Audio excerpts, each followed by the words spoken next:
He declined the call at 9:03 on a Thursday night without looking at the screen.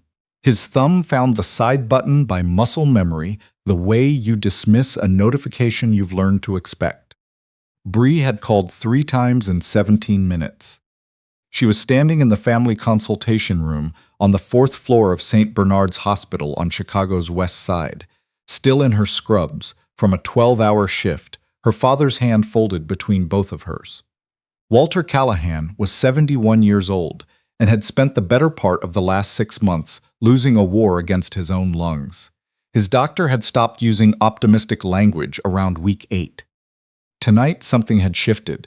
She could feel it, not in the machines, which were doing what machines do, beeping and measuring and insisting that everything was quantifiable, but in the quality of his breathing, the particular effort of it, the pauses between. He asked about Vance again, the night nurse said quietly as she passed. About whether he was coming. Bree smiled in a way that didn't reach her eyes. I'm working on it. She had been working on it for 4 months. The truth was, she'd been meaning to bring Vance to this room, to this man, for longer than 4 months. Since the word terminal had settled into their family the way cold settles into an old house. Slowly. Everywhere. In ways you don't notice until you're already inside it. She'd kept finding reasons to wait. Vance had a deal closing. Vance was in Houston. Vance had a board presentation that couldn't be moved. She'd told herself there would be a better time, a calmer weekend, a version of this introduction that wasn't overshadowed by fluorescent lights and oxygen tanks. There wasn't going to be a better time. She understood that now, with the complete clarity that only comes when you've run out of room to pretend otherwise. She tried Vance again, straight to voicemail, which meant he had his phone silenced, which meant he was in a meeting. If you've ever been the person whose calls went to voicemail when it mattered most, when you were standing in a hospital hallway trying to hold yourself together, hit that like button before we go any further. Drop your city in the comments so I can see how far this story reaches. And if you're new here, subscribe. Because the stories I tell don't look away from the hard parts. Now let me take you back to where it all unraveled. Her father's hand tightened slightly around hers. He opened his eyes. You're still here, he said. Still here. Where's your guy? She stroked his knuckles, the ones that had gone papery, in a way that made her chest pull. I'm going to get him, Dad. Don't need him, Walter said, the familiar protest, offered without conviction, just asking. She kissed his forehead and told him she'd be back. She walked into the hallway and stood with her phone pressed to her sternum and tried to think clearly. It was 9:17 p.m. She had left Sonny with Tamsin. She hadn't eaten since noon. There was a smear of blue crayon on her sleeve from a 5-year-old who had grabbed at her during rounds. None of that was why her hands were unsteady. She typed, Dad is asking for you. I think tonight is the night he needed to meet you. Please call me. She stared at the message for a moment, then added, Please, Vance. I'm not asking for me. She sent it. She went back into her father's room. She sat and held his hand and waited. Her phone did not ring. 32 floors above the city, in a conference room with a view that cost more per square foot than most people made in a year, Vance Holloway was watching a projection of Q3 development numbers and not thinking about his phone at all. He'd glanced at it twice when Bree's name appeared. The first time, he'd thought, she knows I'm in the Meridian meeting. The second time, the thought was faster, barely a thought. More of a reflex than a decision. She's probably just checking in. He'd silenced it and set it face down and returned his attention to the room where 8 people were waiting on his read of a $90 million acquisition. Bree called often in the evenings. It was something he'd noted without examining too closely. The way she reached for him in the hours between dinner and bed, the way she left messages that started with, I know you're busy. I just wanted to hear your voice. He found it touching in theory. In practice, it fell somewhere he didn't have a clean word for, somewhere between endearing and interruptive. And he had learned to manage it the same way he managed most things that didn't fit neatly into his schedule. He'd call her back when the meeting wrapped. The meeting wrapped at 10:45. By then, Walter Callahan had been asking for his daughter for 2 hours. Bree made the decision at 9:54 when a text came from Tamsin. "Sonny's asleep. You okay?" She was not okay. Her father's breathing had changed again in the last hour, shallower, with longer gaps, and his doctor had come in and spoken in the quiet, specific language that physicians use when they want to prepare a family for something without using the actual word. She texted Tamsin, "Can you stay a few more hours?" Tamsin responded in 30 seconds, "I'm here, go." What she needed to do was go get Vance. Not because she needed him there for herself, or not only for that. She needed him there because her father had one thing left on his list, one small thing he'd been asking about in a Walter Callahan way for months, and that thing was to look the man his daughter loved in the eyes and make whatever peace fathers need to make before they go. She could not explain this in a text. She had tried, and the texts were unread. So she drove. She should not have driven. She could see that clearly later, in the particular archaeology of hindsight, each choice visible and each alternate path visible beside it. She could have asked a colleague to sit with her father. She could have waited 30 more minutes, but she had learned by then that waiting for a better moment with Vance was how you ran out of moments entirely. It was December. The first real snow of the year had been falling for an hour, the wet, heavy kind that makes roads look clean and turns them into something else. She drove south on Ashland with her heater running and her phone on the passenger seat with Vance's contact pulled up, in case he finally called back. He didn't call back. At 10:08 p.m., 3 miles from the Holloway Group building, her car hit black ice on the interchange ramp at Harrison Street. The rear wheels broke loose. She corrected, right instinct, wrong execution on a surface that didn't forgive half measures, and the car crossed the ramp and struck the concrete barrier at approximately 28 miles per hour. At highway speed, it would have killed her. At 28 miles an hour on an icy ramp, it was enough to deploy the airbag and snap her head into the window and leave her sitting in the wreckage with a sound in her ears like she'd been submerged and brought up too fast. She sat still for a moment. She tried to take inventory. Her face was wet. Her hands were in her lap. The windshield had a long diagonal crack, and the car was listing right in a way that told her something underneath had given way. She reached for her phone. Her hand didn't find it. She checked the seat, the floor, the gap between the console and the door. The airbag had redistributed everything. She could not locate it. She thought very clearly, Vance doesn't know where I am. And then underneath that, quieter, Dad doesn't know where I am. She got out of the car. The cold hit her immediately, December air with a wet edge. She stood on the ramp shoulder and looked at her car with the particular calm of someone who hasn't fully processed what's happened yet. A woman in a minivan slowed, rolled down her window. "You okay? Want me to call 911? "Yes," Bree said. "Please." The paramedics arrived at 10:24.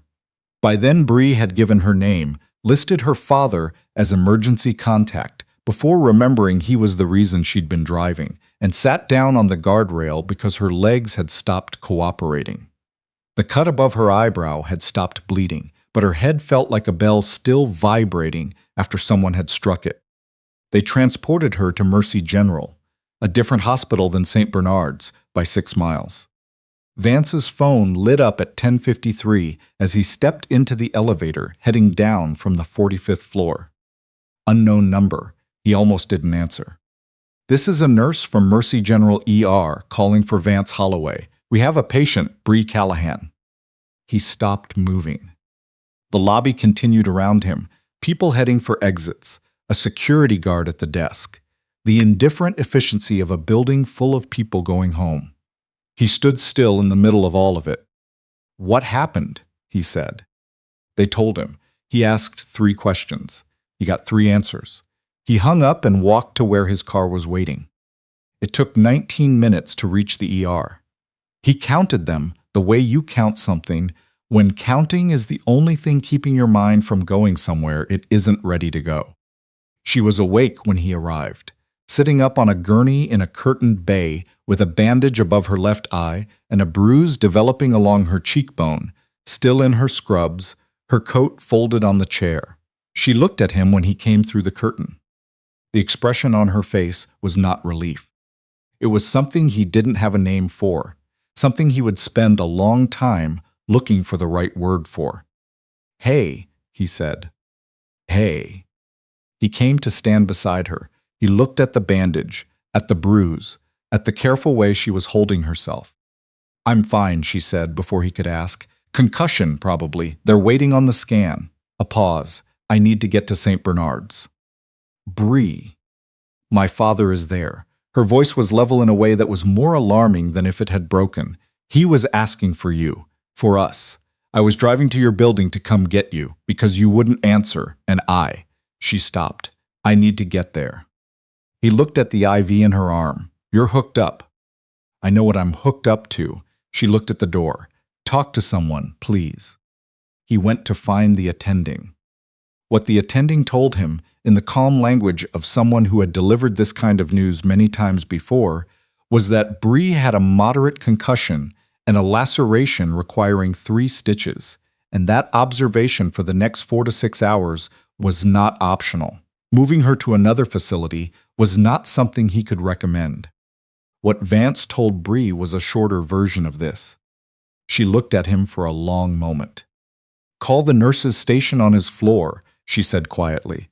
"Tell them to tell him I'm here. Tell them I'm coming." He made the call. He spoke to a nurse named Kim, who said she'd pass the message along right away. Kim passed it along at 11:34. Walter Callahan heard it at 11:41. He died at 11:58, with a night shift aide holding his hand, because no one else had arrived yet.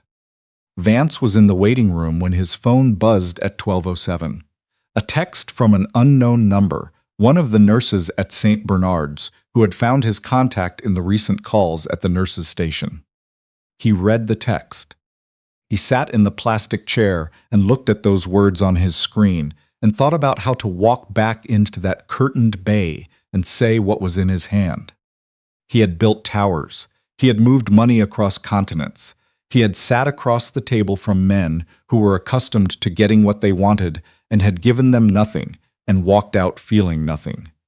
He did not know how to walk into that room. He went anyway. Bree was on the phone when he came through the curtain. She looked up, and she read his face before he opened his mouth.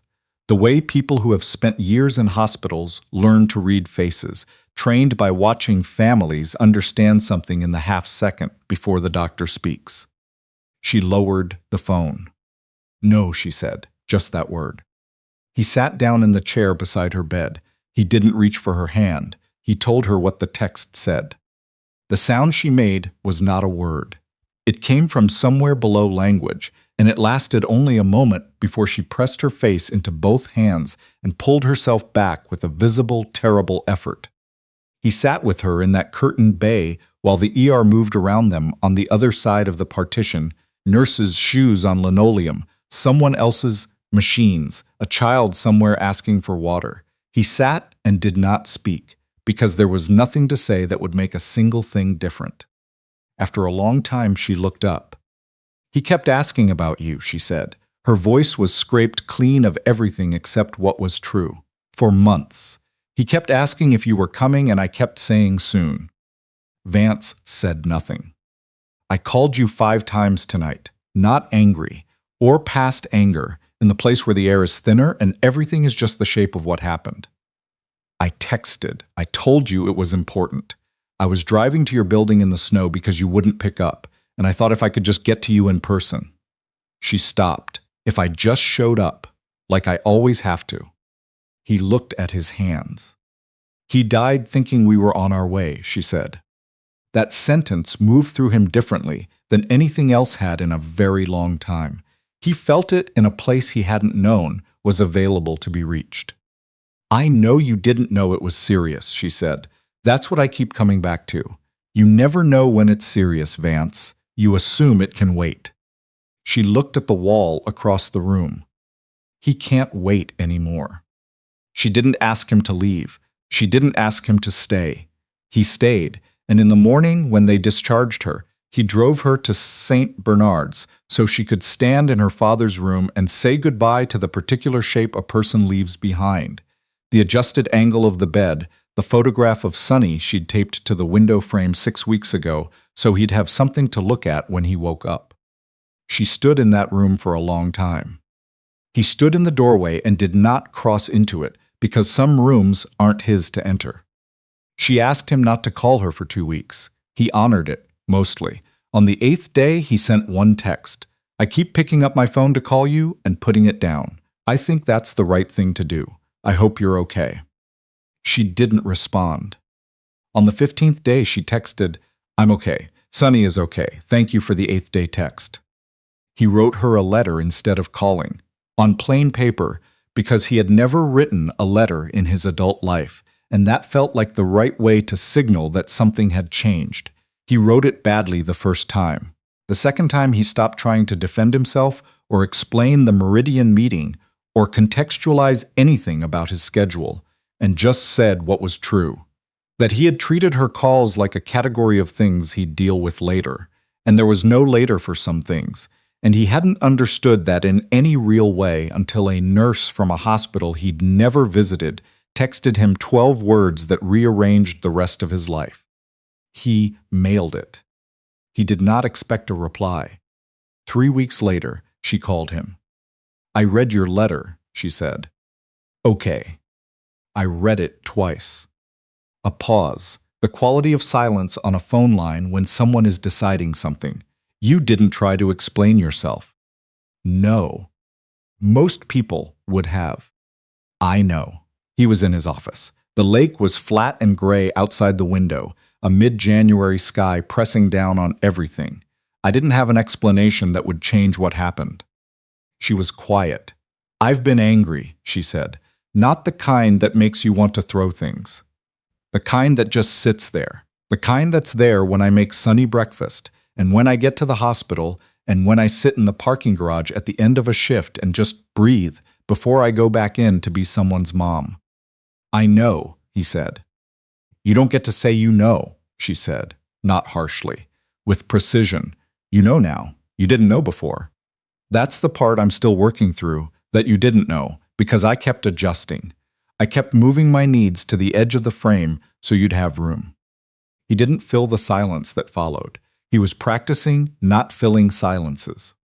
"My dad liked you," she said finally. "From what I'd told him, he said you sounded like someone who'd built the right things for the wrong reasons and might figure it out eventually." A pause. He said a lot of things. He had time. Something moved in his chest. "He said that?" "I'm not ready to see you yet," she said. "I wanted to tell you directly, because I'm trying not to do the thing where I imply something and hope you pick it up." A pause. "But I'm not closed." He held that carefully. The way you hold something that could mean everything or nothing, depending on how much weight you put on it. "I'll be here," he said. "I'll call you when I'm ready." She called on a Tuesday in March. She suggested a coffee shop near Mercy Children's, where she'd transferred in January, smaller hospital, pediatric specialty, a commute that let her pick Sonny up from school twice a week instead of never. He arrived 7 minutes early. He sat at a corner table and watched the door and did not check his phone. She came in with her coat still buttoned and her hair down, which he'd almost never seen. She wore it up at the hospital, up at his events, up on the weekday evenings she'd spent waiting at his apartment while he finished one more call. It looked different down. She looked like someone who had been somewhere difficult and come back as a clearer arrangement of herself. She sat across from him. "You look different," he said. "I am different." She wrapped both hands around her cup. "My dad's house goes to auction next month. I've been going through his things on weekends. Sonny comes with me sometimes." She found a photograph of me when I was her age and announced that I looked exactly like her, which she meant as a compliment. He smiled. "She's not wrong." "She's not." Bree looked at the table. "She asked me last week if we were going to see you again. I didn't know what to tell her." "What did you say?" "I said we were figuring it out." She looked up at him directly. She said, "Is he nice?" I said, "Yes." She said, "Does he listen when you talk?" She paused. I said I thought he was learning. The sentence landed with weight and with stillness after. "I am learning," he said. "I want you to know what that looks like in specific terms. I sold my stake in the Meridian project, the one that was always in the way. I've been out of the office by 4 every day for 10 weeks. I have not answered a work call after dinner once in that time." He paused. "I'm not telling you that to get credit. I'm telling you because I want you to see what different looks like when I say it." She studied his face. "I'm not the same person who sat in that conference room on a Thursday night," he said. "I'm not done changing. I don't think that's how it works. But I'm not him." "I know," she said quietly. "That's why I called." They sat with that, the coffee shop moving around them, someone at the counter ordering, a child at the window table pressing her palm flat against the glass. "What did you need to tell me?" he said, that night, before the accident. She was quiet for a long moment. "I wasn't going to tell you anything," she said. "I was going to ask you something. I was going to ask you to come with me, to meet my father before it was too late. Just that. Just be somewhere that mattered more than that conference room for one evening." He looked at the table. "That was all you had to do. It wasn't an accusation. It was the thing itself, set down between them so they could both see its actual size. Answer the phone and come with me. I know. I need you to understand that I'm not saying that to punish you. I'm saying it because if we're going to try this again, and I think I want to try this again, I need us both to see exactly how small the thing was that I needed, how completely ordinary." She met his eyes. "I don't need grand gestures, Vance. I never did. I need to be the call you answer." He held her gaze and did not look away, and did not qualify what she was saying, and did not reach for anything to soften the edges of it. "I hear you," he said. She breathed. Something settled in her face. Not resolution, but the particular relief of having been accurately received. "Okay," she said. She turned her cup slightly on the table. "Sunny has a presentation at school on Friday. Her class is doing projects on animals they want to save from extinction. She's doing axolotls, which she discovered on a nature documentary 3 months ago and has been passionate about ever since." He looked at her. "I'm telling you," she said carefully, "because I'm wondering if you'd like to come." A school assembly on a Friday afternoon. The kind of thing he had not just missed, but had never considered missing, because it had never appeared on the radar of things that counted. "I'd like to come," he said. She almost smiled. The real one, the involuntary kind. She's going to talk for 7 minutes about axolotls in front of 30 second graders. It's going to be either very impressive or very chaotic. "Probably both," he said. "Probably both," she agreed. They stayed at that table for another hour. They talked about ordinary things. Her transfer, his reduced schedule, a conversation Sunny had about whether clouds were alive, and they talked about things that were not ordinary, the months between, the grief that was still moving through Bree in waves she no longer tried to outrun. He listened, not waiting for a gap, not preparing his response. He listened the way he was learning to listen, which was with his whole self present and nothing else competing. When they stood to leave, she buttoned her coat and said, without quite looking at him, "My dad would have liked the new version of you."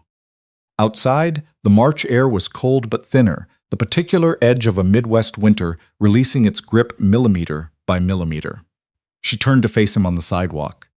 "Friday," she said, 2 o'clock, axolotls. "I'll be there." She looked at him with an expression that held everything. The 2 years and the missed calls and the December snow and the room at St. Bernard's and the letters and the particular courage of standing on this sidewalk and choosing to try again. "Answer your phone, Vance," she said, not with anger, with something that lives on the other side of it. "I will," he said. She nodded once and walked to her car. He stayed on the sidewalk in the thin March light until she was out of sight, and then a moment longer in the ordinary, unremarkable middle of a city that had never once noticed what was happening inside the lives of the people moving through it. Then he put his phone in his pocket and walked in the direction of his car. And somewhere across the city, a 6-year-old girl was rehearsing 7 minutes about animals that refused to disappear, absolutely committed to the bit, practicing in front of her bathroom mirror with the kind of total seriousness that only 6-year-olds can sustain. He was not going to miss it. That was not the end of anything. It was the beginning of the kind of thing that doesn't announce itself, that builds in ordinary afternoons and answered calls and Friday school assemblies and dinners that don't get canceled, and a child who eventually stops asking if he's going to stay. It was enough. It was exactly, precisely, and in every sense that mattered, enough.